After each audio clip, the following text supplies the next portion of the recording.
Hello dear students and welcome to all. তোমাদের সকলকে আরও একটা নতুন ভিডিওতে স্বাগত জানাই। 2025-এর জন্য উত্তরবঙ্গ কৃষি বিশ্ববিদ্যালয় থেকে বিএসসি এগ্রিকালচার অ্যান্ড বিএসসি হর্টিকালচারের জন্য ফর্ম রিলিজ করে দেওয়া হয়েছে। কীভাবে তোমরা অ্যাপ্লাই করতে পারবে, কারা কারা অ্যাপ্লাই করতে পারবে, সমস্ত ডিটেলস কিন্তু আজকের এই ভিডিওতে আলোচনা করব। তোমরা যারা 2025 সালে বিএসসি এগ্রিকালচার অ্যান্ড হর্টিকালচার কোর্সে অ্যাডমিশন নেবে উত্তরবঙ্গ কৃষি বিশ্ববিদ্যালয়ে, তোমাদের জন্য আজকের এই ভিডিওটি খুবই গুরুত্বপূর্ণ হতে চলেছে, একদমই লেটেস্ট আপডেট। তো চলো ভিডিওটি শুরু করা যাক। আমরা দেখে নেই অফিসিয়াল নোটিফিকেশন বের করে দেওয়া হয়েছে উত্তরবঙ্গ কৃষি বিশ্ববিদ্যালয় থেকে। তোমরা ভিডিওটি স্কিপ করো না, ভিডিওটি শেষ পর্যন্ত দেখতে থাকো। চ্যানেলে নতুন হলে চ্যানেলটিকে সাবস্ক্রাইব করে ভিডিওটিতে অবশ্যই একটি লাইক করে দিও। তো উত্তরবঙ্গ কৃষি বিশ্ববিদ্যালয় থেকে ইউজি অ্যাডমিশনের জন্য এই নোটিফিকেশনটি বেরিয়েছে। এখানে ইউজি অ্যাডমিশনের জন্য সবার প্রথমেই তোমাদেরকে একটা কথা বলে রাখি যে কারা কারা এখানে অ্যাপ্লাই করতে পারবে। তোমরা যদি West Bengal council of higher secondary education থেকে ফিজিক্স, কেমিস্ট্রি, বায়োলজি এবং ইংলিশ নিয়ে পাস আউট হও, তাহলে 2024 এবং 25-এ যারা পাস আউট হয়েছে, মানে 2024-এ যারা পাস করেছে কোনো কারণে অ্যাডমিশন নেয়নি, 1 বছরের ড্রপ আছে, এবং 2025-এ মানে এই বছর যারা পাস আউট হয়েছে তারাই একমাত্র এখানে ফর্ম ফিল আপ করার জন্য, অ্যাডমিশন হওয়ার জন্য eligible UG courses academic session 2025-26-এ। এটা কিন্তু পরিষ্কার বলে দিয়েছে, কারণ এর আগের ভিডিওতে তোমরা অনেকেই কমেন্ট করেছিলে 2022-এ কেউ এইচএস পাস আউট, কেউ 2023-এ, তো তারা কি এখানে অ্যাপ্লাই করতে পারবে? তোমরা এখানে পরিষ্কার তারা বলে দিয়েছে যে 2024 এবং 25-এর স্টুডেন্টসরাই এখানে অ্যাপ্লাই করতে পারবে। এখানে কোর্সেস রয়েছে BSc honours agriculture and BSc honours horticulture. BSc honours এগ্রিকালচারের জন্য পুন্ডিবাড়ি কোচবিহারে ক্যাম্পাস রয়েছে এবং মাজিয়ান দক্ষিণ দিনাজপুরে ওয়েস্ট বেঙ্গলের ক্যাম্পাস রয়েছে। এই দুটো ক্যাম্পাস বিএসসি এগ্রিকালচারের জন্য রয়েছে, এবং হর্টিকালচারের জন্য পুন্ডিবাড়ি কোচবিহারে মেন ক্যাম্পাসেই কিন্তু হর্টিকালচার কোর্স করানো হয়। তো এবার এলিজিবিলিটি কন্ডিশন তোমাদের এখানে কি থাকতে হবে? মাধ্যমিক পাস হতে হবে এবং উচ্চ মাধ্যমিক পাস হতে হবে। উচ্চ মাধ্যমিক পাস তোমরা West Bengal council of higher secondary education, others board, CBSE, ISC, এবং তুমি যদি state council of vocational education থেকে পড়াশোনা করো তাহলেও কিন্তু তুমি এখানে অ্যাপ্লাই করতে পারবে। এখানে মাধ্যমিকে অ্যাটলিস্ট 60% মার্কস তোমার থাকতে হবে যদি তুমি জেনারেল বা ওবিসি ক্যান্ডিডেট হও। আর যদি তুমি এসসি, এসটি বা পিডাব্লিউডি ক্যান্ডিডেট হও তাহলে তোমার 55% মার্কস থাকলে তুমি এখানে অ্যাপ্লাই করার জন্য এলিজেবল। এবং উচ্চ মাধ্যমিকে তুমি যদি জেনারেল ক্যান্ডিডেট হও তাহলে তোমার 60% মার্কস থাকতে হবে, এবং 60% মার্কস প্রত্যেকটা সাবজেক্টে, যেমন physics, chemistry and biology, agriculture, horticulture প্রত্যেকটাতে ফিজিক্স, কেমিস্ট্রি, বায়োলজিতে তোমাকে 60% করে থাকতে হবে যদি তুমি জেনারেল বা ওবিসি ক্যান্ডিডেট হও। আর এসসি, এসটি হলে তোমার কিন্তু 50% থাকলেই, এবং 50% ইচ সাবজেক্টে থাকলে তুমি এখানে অ্যাপ্লাই করতে পারবে, অ্যাপ্লাই করার জন্য এলিজিবল। সেম ভোকেশনাল বোর্ডের আন্ডারেও কিন্তু তোমার 60% থাকবে জেনারেল এবং ওবিসি এর জন্য, এবং এসসি, এসটির জন্য 50% লাগবে। এবার অ্যাপ্লিকেশন ফিস এখানে অ্যাপ্লাই করার জন্য 1200 টাকা কিন্তু তোমাকে অ্যাপ্লাই করার লাগবে জেনারেল, ইডাব্লিউএস এবং ওবিসিদের জন্য, অ্যান্ড 600 টাকা লাগবে এসসি এবং এসটিদের জন্য। পিডাব্লিউডিদের জন্য কিন্তু কোনো এক্সাম ফিস এখানে লাগবে না, ঠিক আছে? আর এখানে অনলাইনের মাধ্যমে শুধু তুমি ফিস পেমেন্ট করতে পারবে। ফিস যদি তুমি পেমেন্ট না করো তাহলে কিন্তু তোমার ফর্ম অ্যাকসেপ্ট হবে না, ঠিক আছে? তো এটা তোমরা বুঝে গেছো। এবার হচ্ছে যে তোমাকে ওয়েস্ট বেঙ্গলের ডোমিসিয়াল হতে হবে। ওয়েস্ট বেঙ্গলের ডোমিসিয়াল হলে তাহলেই তুমি অ্যাপ্লাই করতে পারবে এখানে, এবং domicile not required, mandatory for ICAR nominated candidate and Kashmiri migrants. যদি তুমি আইকার সিইউটি দিয়ে এখানে অ্যাডমিশন নাও তখন কিন্তু তোমার ডোমিসিয়াল লাগবে না, যে কোনো স্টেট থেকে তুমি এখানে পড়াশোনা করতে পারবে, ঠিক আছে? এবার availability of the seat for the different under graduate degree programme, গত বছরের তুলনায় কিন্তু এবছরে সিট ইনক্রিজ হয়েছে। তো যেহেতু সিট ইনক্রিজ হয়েছে গত বছরের তুলনায় এবছর কিন্তু কাট অফটা একটু কম গেলেও যেতে পারে। তো এবার এখানে আমরা দেখে নিই কোন কোর্সের জন্য কোথায় কতগুলো সিট রয়েছে। বিএসসি অনার্স এগ্রিকালচারের জন্য মেন ক্যাম্পাসে পুন্ডিবাড়ি কোচবিহারে সিট রয়েছে।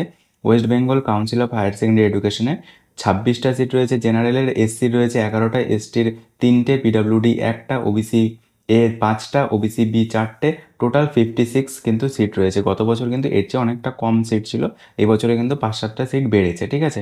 আর ডাব্লিউবিএস ভোকেশনালে রয়েছে ও জেনারেলের 2টো, এবং টোটাল সিট রয়েছে 2টো। এখানে কিন্তু এসসি, এসটি, ওবিসির কোনো সিট নেই। সিবিএসসি বোর্ড থেকেও রয়েছে জেনারেলের 2টো, এসসি রয়েছে 1টা, ওবিসি এ রয়েছে 1টা, ওবিসি বি রয়েছে 1টা, টোটাল 5টা সিট রয়েছে। আদার্স সিবিএসসি বোর্ড বা আইসিএসসি এবং আদার্স যে কোনো বোর্ড থেকে। আইকার কোটা থেকে রয়েছে টোটাল 15টা সিট, এবং হিল কোটা থেকে রয়েছে 1টা সিট। এটা nominated by the GTA, Gorkha territorial administrative থেকে। টোটাল তাহলে সিট হচ্ছে এখানে 79। আর তোমরা এখানে অ্যাপ্লাই করতে পারবে West Bengal council of higher secondary education থেকে 56টা সিটের জন্য তুমি এলিজিবল, ঠিক আছে? BSc honours horticulture at the faculty of horticulture main campus Pundibari কোচবিহারের জন্য এখানে রয়েছে total 26 seats. West Bengal council of higher secondary এডুকেশনের 14টি রয়েছে জেনারেলের সিট, এসসি রয়েছে 5টা, এসটি 1টা, পিডাব্লিউডির কোনো সিট নেই, ওবিসি এ 2টো, ওবিসি বি 1টা এবং ইডাব্লিউএস এ রয়েছে 3টে সিট।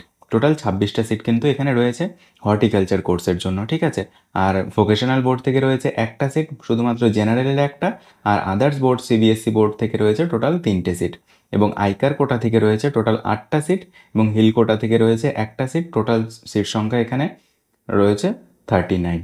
এবং বিএসসি অনার্স এগ্রিকালচার মাঝিয়ান দক্ষিণ দিনাজপুরের ক্যাম্পাসের জন্য ওয়েস্ট বেঙ্গল বোর্ড থেকে রয়েছে টোটাল 37টা সিট, তার মধ্যে 18টা সিট রয়েছে জেনারেলের, এবং এসসি রয়েছে 7টা, এসটি রয়েছে 2টো, পিডাব্লিউডি 1টা, ওবিসি রয়েছে 3টে এবং ওবিসি বি রয়েছে 2টো, এবং ইডাব্লিউএস এর রয়েছে টোটাল 4টে সিট। এখানে 37টা সিট ওয়েস্ট বেঙ্গলের বোর্ড থেকে রয়েছে।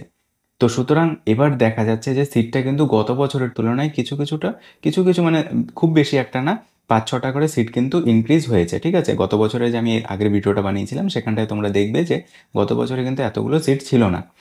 তো এবার West Bengal council of vocational board থেকে 1টা সিট রয়েছে, আদার্স বোর্ড থেকে রয়েছে 1টা, ঠিক আছে। আদার্স এখানে কিন্তু আইকারের কোনো সিট নেই মাঝিয়ান ক্যাম্পাসের জন্য। তো টোটাল 39 সিটস এখানে রয়েছে, ঠিক আছে। এবার এখানে ইম্পর্টেন্ট ডেটস, কবে ফর্ম ফিল আপ হবে, ফর্ম ফিল আপ কবে থেকে শুরু হবে। ফর্ম ফিল আপ শুরু হবে তোমাদের submission of the online application started 21 মে 2025, মানে 21 মে থেকে কিন্তু ফর্ম ফিল আপ শুরু হয়ে যাবে, এবং 10 জুন 2025 পর্যন্ত কিন্তু ফর্ম ফিল আপ চলবে, মানে 20 দিন মতন তুমি এখানে ফর্ম ফিল আপ করার সময় পাবে, ঠিক আছে। Publication of the merit list 16 June 2025 কিন্তু মেরিট লিস্ট পাবলিশড হয়ে যাবে, ঠিক আছে। 10 জুন পর্যন্ত এখানে ফর্ম ফিল আপ চলবে, এবং 16 তারিখের কিন্তু 6 দিন পরেই, 6 দিনের মাথায় তুমি এখানে মেরিট লিস্ট পেয়ে যাবে। এবং কাউন্সিলিং হবে তোমাদের, ফিজিক্যাল কাউন্সিল, অফলাইনে কাউন্সিলিং হবে, কোচবিহারে তোমাদের যেতে হবে, গিয়ে তারপরে সেখানে কাউন্সিলিং করাতে হবে, ঠিক আছে। আর ক্লাস স্টার্ট হবে, সেটাও কিন্তু কাউন্সিলিং হয়ে যাওয়ার পরে, ফিজিক্যাল কাউন্সিলিং তখন কিন্তু তোমাদেরকে জানিয়ে দেওয়া হবে। তো খুব সিম্পল প্রসেস এটা, এখানে ফর্ম ফিল আপ করা এবং এখানে অ্যাডমিশন হওয়াটা, ঠিক আছে। শুধু তোমার ডকুমেন্টসগুলোকে ঠিকঠাক রাখতে হবে, তোমাকে ফর্মটা ঠিকঠাকভাবে ফিল আপ করতে হবে। এখানে ফর্ম ফিল আপ করার জন্য তোমাদের কী কী ডকুমেন্টস লাগবে, ready in soft copy, PDF, JPG ফরম্যাটে তোমাদের রেডি করে রাখতে বলেছে আগে থেকেই, যাতে ফর্ম ফিল আপ করার সময় তোমাদের কোনো অসুবিধা না হয়। Filling of the online application form, passport size recent colour passport size ছবি তোমাদের লাগবে, সেটা 50 থেকে 100 কেবির মধ্যে হবে, এবং এটা জেপিজি ফরম্যাটে কিন্তু তোমরা এখানে আপলোড করবে, ঠিক আছে। আর সিগনেচার তোমাদের 20 থেকে 50 কেবির মধ্যে হতে হবে, এটাও তোমরা জেপিজি ফরম্যাটে আপলোড করবে, ঠিক আছে। সিগনেচার সাদা কাগজের মধ্যে তুমি সিগনেচার করে তারপরে তুমি সিগনেচার আপলোড করবে, এবং ছবি কিন্তু কালার ছবি এখানে আপলোড করবে পাসপোর্ট সাইজের। Self attested copy of the proof of the date of birth, that is birth certificate from the competent authority or the admit card of the মাধ্যমিকের অ্যাডমিট কার্ডটা তোমরা 200 থেকে 300 কেবির মধ্যে পিডিএফ ফরম্যাট বা জেপিজি যে কোনো ফরম্যাটে এখানে আপলোড করতে পারো, ঠিক আছে। তো এগুলো কিন্তু তোমরা আগে থেকেই বানিয়ে রাখো, তোমরা মোবাইল থেকেও অনেকে পারো বানাতে, আর যদি না পারো কমেন্টে জানাবে, আমি তোমাদেরকে কীভাবে পিডিএফ ফরম্যাট, কীভাবে সাইজ করতে হয় ফাইল, সমস্ত কিছু দেখিয়ে দেবো, ঠিক আছে।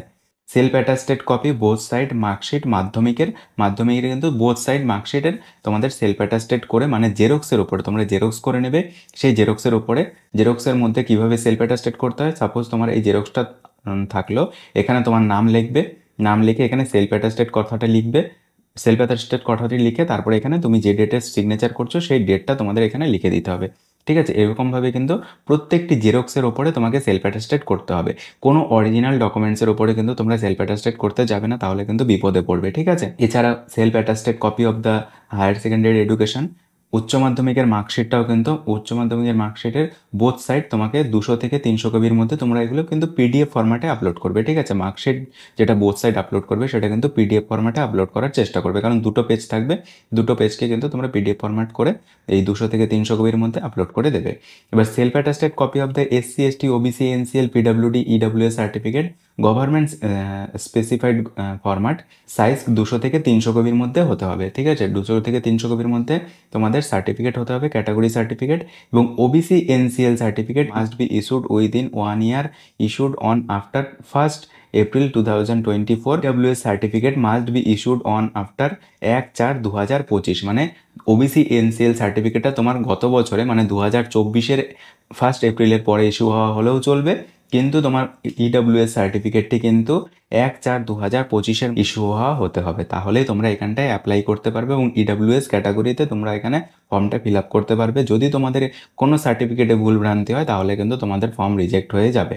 Self attested copy of the domicile certificate, domicile সার্টিফিকেটটাও কিন্তু তোমাদের সেলফ অ্যাটাস্টেড করে 200 থেকে 300 কপির মধ্যে সেটা আপলোড করতে হবে, ঠিক আছে। এই ডকুমেন্টসগুলো কিন্তু তোমাদের এখানে ফর্ম ফিল আপ করার সময় আপলোড করতে হবে। Admission process in brief, admission প্রসেসটা কী হবে, ফিলিং অনলাইন অ্যাপ্লিকেশন, তুমি online application form fill up করবে, করার ঠিকঠাকভাবে হয়ে যাবে, খুব ভালোভাবে তোমরা ঠিকঠাকভাবে ফর্মটা দেখে ফিল আপ করবে। তারপরে publication of the merit list, পরে মেরিট লিস্ট পাবলিশড হবে। তারপর physical counselling and document verification, তারপর তোমাদের মেরিট লিস্ট পাবলিশড হওয়ার পরে তোমাদের ডকুমেন্ট ভেরিফিকেশন ফিজিক্যাল কাউন্সিলিংয়ের জন্য ডাকা হবে। কাউন্সিলিংয়ে যারা পার্টিসিপেট করবে ডকুমেন্ট ভেরিফিকেশন হবে। ডকুমেন্ট ভেরিফিকেশন হওয়ার পরে offer seat according to the merit and choice of the course, তোমরা যে যে কোর্সের জন্য চয়েস করবে সেই কোর্স তোমরা পেয়ে গেলে final admission by the paying admission fees, admission fees pay করা হয়ে গেলে তোমরা অ্যাডমিশন হয়ে গেলে তারপরে কবে থেকে ক্লাস শুরু হবে সেটা জানিয়ে দেওয়া হবে কলেজ থেকে, তুমি যখন অ্যাডমিশনটা হতে যাবে কাউন্সিলিং করাবে, ঠিক আছে। তো এটা কিন্তু একদম খুব সিম্পল ব্যাপার। Important notes and to the applicants, কারণ তোমাদের এখানটায় অ্যাডমিশন হওয়াটা খুবই ইজি যদি তোমার এলিজিবল মার্কস থাকে, কিন্তু তোমার অসুবিধাটা কোথায় হবে, তোমার যদি কোনো একটা ডকুমেন্টসে প্রবলেম হয়ে যায় তখন কিন্তু তোমার এখানে অ্যাডমিশন হওয়াটা খুব ডিফিকাল্ট হয়ে যায়। সেই জন্য তোমরা তোমাদের ডকুমেন্টগুলোকে, আমি বারবার একটাই কথা বলবো, ডকুমেন্টগুলোকে ঠিকঠাকভাবে করে নাও। Important note to the applicant, no admission form will be issued from the university counter, মানে অনলাইনেই শুধুমাত্র ফর্ম ফিল আপ করা যাবে। কেয়ারফুলি ফর্মটা ফিল আপ করতে বলেছে, অনলাইন অ্যাপ্লিকেশন ফর্ম, ঠিক আছে। আর আই কার্ডের কোঠার জন্য কোনো ডোমিসিয়াল লাগবে না, এই কথাগুলোই কিন্তু এখানে বারবার বলা রয়েছে। Document required the during physical verification for final admission, final অ্যাডমিশনের জন্য তোমার কী কী ডকুমেন্ট লাগবে সেগুলো আরেকবার দেখে নাও। Original and self attested copy of the proof of the date of birth, date of বার্থের যে তোমরা আপলোড করবে সেটার অরিজিনাল এবং সেলফ অ্যাটাস্টেড কপি তোমাদের লাগবে যখন তোমরা ফিজিক্যাল ভেরিফিকেশনে যাবে। Original and self attested copy of the both marksheet, Madhyamik equivalent examination 10th এক্সামিনেশনের original and self attested both side marksheet, higher secondary education and equivalent examination, original self attested copy of the SC/ST EWS certificate, OBC/NCL certificate হলে সেটা 1 April 2024-এর মধ্যে, এবং EWS certificate হলে EWS certificate must be 1/4/2025-এর মধ্যে, ঠিক আছে। এইটা কিন্তু মাথায় রাখো, 1/4/25, এটা কিন্তু 24 না, ঠিক আছে। Self attested copy of the residential domicile certificate, তার সঙ্গে অরিজিনালটাও তোমরা নিয়ে যাবে। Original character certificate from the head of the institution, তোমাদের হেড অফ দ্য ইনস্টিটিউশন মানে কলেজের স্কুল থেকে, তোমরা যে স্কুল থেকে পাস আউট হয়েছো সেখান থেকে তোমাদের যে স্কুল লিভিং সার্টিফিকেট বা ক্যারেক্টার সার্টিফিকেট নিয়ে যেতে হবে এখানটায়, ঠিক আছে। 4 copy of the recent passport size photograph, 4টা পাসপোর্ট সাইজ ফটোগ্রাফ নিয়ে যেতে হবে। Original and self attested copy of Aadhaar card, self attested copy of the bank passbook, ঠিক আছে। ব্যাঙ্ক পাসবুকের ফার্স্ট পেজটা তোমাদের এখানে নিয়ে যেতে হবে of the applicant. Income certificate, guideline from the competent authority and the migrant certificate, competent authority Kashmiri মাইগ্রেন্টসদের জন্য যে যারা এখানে অ্যাপ্লাই করবে তাদের মাইগ্রেন্ট সার্টিফিকেট এখানে লাগবে, ঠিক আছে। তো important information for the counselling admission of the different degree and programme, তো এই যে ইম্পর্টেন্ট ইনফরমেশনটা আছে এটা তোমাদের এখন না দেখলেও চলবে, ঠিক আছে। যখন তোমরা এখানে চান্স পেয়ে যাবে, কারণ এখানে মেরিট লিস্ট পাবলিশড হলে আরও ডিটেলস এগুলো জানতে পারবে তোমরা, ঠিক আছে, তখন কিন্তু আমি এই ডিটেলসটা তোমাদেরকে জানিয়ে দেবো। তো তোমাদের ফর্ম ফিল আপ শুরু হচ্ছে 21 মে 2025 থেকে এবং ফর্ম ফিল আপের লাস্ট ডেট 10 জুন 2025। এই ফর্ম ফিল আপ রিলেটেড যদি তোমাদের কোনো প্রশ্ন থাকে তাহলে অবশ্যই কমেন্টে জানাবে। দেখা হচ্ছে একটা নতুন ভিডিওতে, আজকের ভিডিওটা এখানেই শেষ করছি। আর ফর্ম ফিল আপ সংক্রান্ত যদি তোমরা গাইডেন্স চাও যে ফর্ম ফিল আপ কীভাবে করতে হবে তাহলে আমি তোমাদেরকে ডিটেলসটা জানিয়ে দেবো কীভাবে online form fill up step by step করতে হবে। তো যে কোনো সমস্যায় পড়লে তোমরা অবশ্যই কমেন্টে জানাতে পারো। Thank you.